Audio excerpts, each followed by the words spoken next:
Jas merah, jangan sekali-kali melupakan sejarah.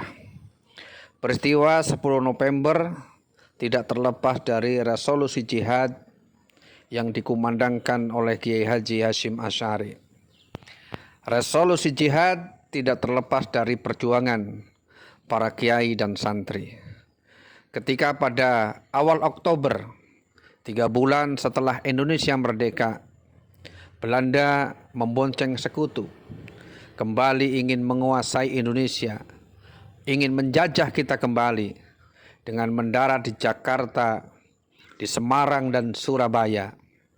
Maka rakyat Indonesia dengan serentak melakukan perlawanan. Di Jakarta, Belanda lebih ingin menguasai secara diplomatis.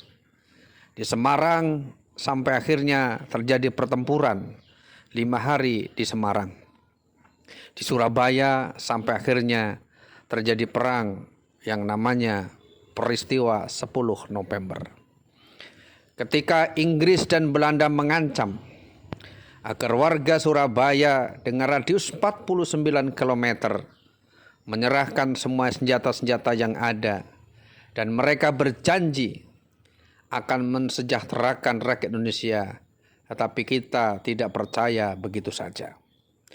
Situasi yang demikian genting, kemudian Bung Tomo melaporkan situasi ini kepada Jenderal Sudirman. Kemudian Jenderal Sudirman menyarankan kepada Bung Tomo agar menghadap kepada Kiai besar, Kiai Khos Hadratus Syekh Kiai Haji Hasyim Asy'ari. Kemudian Kiai Haji Hasyim Asy'ari memberikan fatwa, memberikan resolusi jihad dengan suatu semboyan, hubbul waton minal iman. Cinta tanah air adalah sebagian daripada iman. Dengan semboyan itulah, dengan resolusi jihad itulah, para kiai, santri, dan warga Surabaya pada umumnya bahu-membahu semuanya mengangkat senjata. Diberitakan oleh koran Kedaulatan Rakyat yang terbit di Yogyakarta kala itu, memberitakan tidak kurang 60 juta masyarakat rakyat Surabaya atau Jawa Timur melawan Belanda atau penjajah Inggris, sekutu, dan Belanda. Sampai terjadi puncaknya meninggalnya atau gugurnya Jenderal Malabi dari Inggris.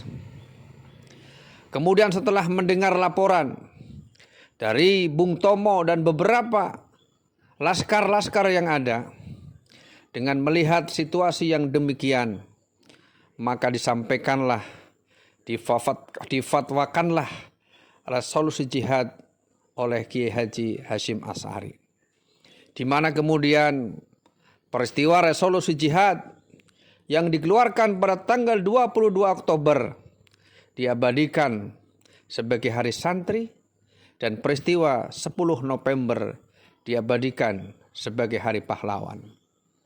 Renungan dan pertanyaannya adalah, apa yang telah koruptor berikan kepada negara dan bangsa ini? Apa yang telah kau sumbangkan, para penjudi, para pemabuk yang telah disumbangkan untuk negara ini? Sejarah mencatat penjajahan dimanapun, penjajahan di negara manapun, para koruptor, para penjudi, para pemabuk, semuanya sibuk membantu penjajah. Sehingga di negara manapun yang sudah merdeka, para koruptor, para penjudi, para pemabuk, dia merongrong kedaulatan negara di mana pun mereka berada. Maka mestinya kita bahu-membahu. Kata Bung Karno mengatakan, musuh kita yang berat bukan melawan penjajah, tetapi musuh kita yang berat adalah melawan bangsa kita sendiri.